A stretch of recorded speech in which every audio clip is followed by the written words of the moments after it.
नमस्कार। सर्वे भवन्तु सुखिनः, सर्वे सन्तु निरामयाः। सभी सुखी हों, सभी निरोग हों। अपनी इसी कामना के साथ मैं डॉक्टर रविंद्र कुमार, आपका फैमिली फिजिशियन, आज फिर अपने चैनल सर्वे सन्तु निरामया के डायबिटीज सीरीज के तीसरे मिनी एपिसोड के साथ हाजिर हूँ।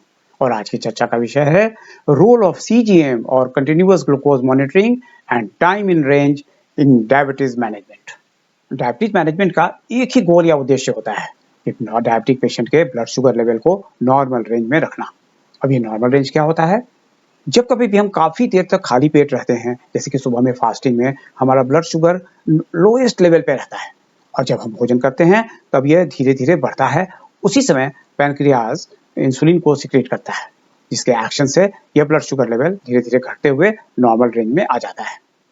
अब डायबिटिक पेशेंट्स में क्या होता है, उनमें इंसुलिन की गड़बड़ी, जैसे कि इंसुलिन की कम मात्रा में बनने यानी इंसुलिन डेफिशिएंसी, और इंसुलिन के ठीक से काम नहीं करने यानी इंसुलिन रेजिस्टेंस की वजह से उनके ब्लड शुगर लेवल्स में फ्लक्चुएशंस काफ़ी ज़्यादा और इर्रेगुलर होते हैं।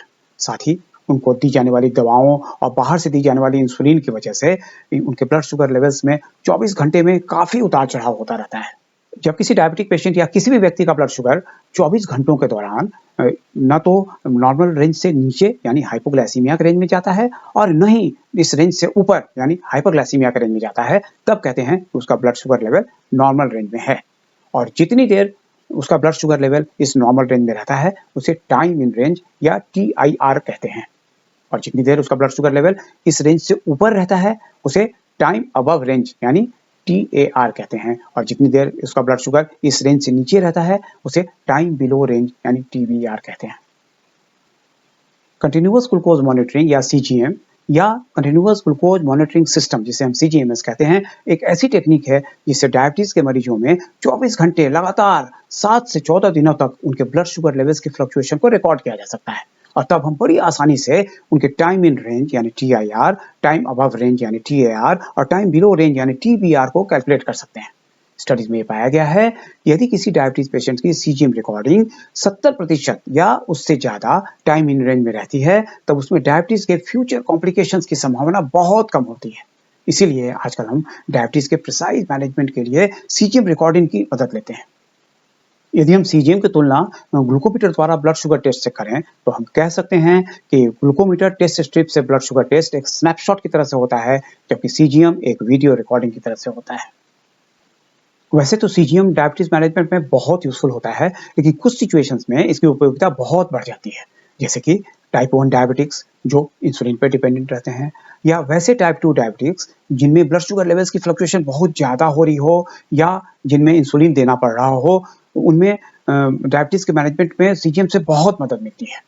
इसके अलावा जेस्टेशनल डायबिटीज यानी प्रेगनेंसी में डायबिटीज के मैनेजमेंट में भी CGM से बहुत मदद मिल सकती है, क्योंकि तब हमें बहुत टाइट ब्लड शुगर कंट्रोल की आवश्यकता होती है। अब मैं बहुत शॉर्ट में ये बताना चाहूँगा कि CGM करते कैसे हैं। CGM में ये एक सेंसर होता है जो एक सिक्के के आकार का होता है। इसे हम पेशेंट की बॉडी के ऊपर, जैसे कि बाह के पीछे या पेट के चमड़े के ऊपर चिपका देते हैं। यह एक पेनलेस प्रोसीजर होता है और इसमें आपको जरा भी दर्द का एहसास नहीं होता है।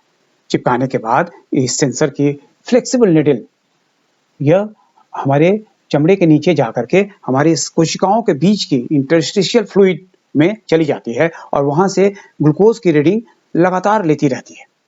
यानी कि यह सेंसर हमारे ब्लड ग्लूकोज की जगह हमारे इंटरस्टिशियल फ्लूइड के ग्लूकोज लेवल की रिकॉर्डिंग करता है। हमारे बॉडी में भोजन से प्राप्त ग्लूकोज पहले ब्लड में आता है और उसके बाद यह सेल्स और इंटरस्टिशियल फ्लूइड तक पहुंचता है। इसीलिए किसी पर्टिकुलर मोमेंट पे इस सेंसर द्वारा रिकॉर्ड की गई इंटरस्टिशियल फ्लूइड के ग्लूकोज लेवल की रिकॉर्डिंग उस वक्त से 30 या 40 मिनट पहले के ब्लड ग्लूकोज लेवल के इक्विवेलेंट होता है, और इसीलिए हम अकॉर्डिंगली इसे कैलिब्रेट कर लेते हैं। CGM का सेंसर 24 घंटे हमारे ग्लूकोज लेवल की रिकॉर्डिंग करता रहता है, और इस रिकॉर्डिंग को रीड करने के लिए इस रीडर को इसके पास ले जाते हैं, और तब यह इस सेंसर की डाटा को अपने में स्टोर कर लेता है। इसके बाद इस रीडर को हम अपने कंप्यूटर से कनेक्ट करते हैं, और तब इस डाटा को हम कंप्यूटर में ट्रांसफर कर लेते हैं। कंप्यूटर में डाटा ट्रांसफर करने के बाद हमें एक सॉफ्टवेयर की मदद से ये सारी रिकॉर्डिंग्स ग्राफ्स के रूप में मिल जाती है, जिसमें time in range grey zone में, और time above range yellow zone में, और time below range red zone के रूप में इंडिकेट किया जाता है। यहाँ पर मैंने उदाहरण के तौर पे 2 ग्राफ्स दिखाया है। पहला ग्राफ नॉर्मल ब्लड शुगर का है, लेकिन दूसरे ग्राफ में ब्लड शुगर लेवल्स में काफ़ी फ्लक्चुएशंस हैं और इसमें येलो यानी टाइम अबव रेंज के साथ-साथ कुछ रिकॉर्डिंग्स रेड यानी टाइम बिलो रेंज की भी है। यानी यह अनकंट्रोल्ड ब्लड शुगर को इंडिकेट करता है और इसमें हमें पेशेंट के डाइट, उसकी दवाओं और इंसुलिन के डोजेस और टाइमिंग को एडजस्ट करते हुए यह कोशिश करनी होगी कि उसकी कम से कम 70% रिकॉर्डिंग्स ग्रे जोन यानी टाइम इन रेंज में आ जाए। इस तरह हम देखते हैं कि सीजीएम की मदद से डायबिटीज को काफी प्रिसाइजली और बहुत अच्छी तरह से मैनेज किया जा सकता है। इसलिए अगर जरूरी हो तो control your diabetes with CGM and stay fit.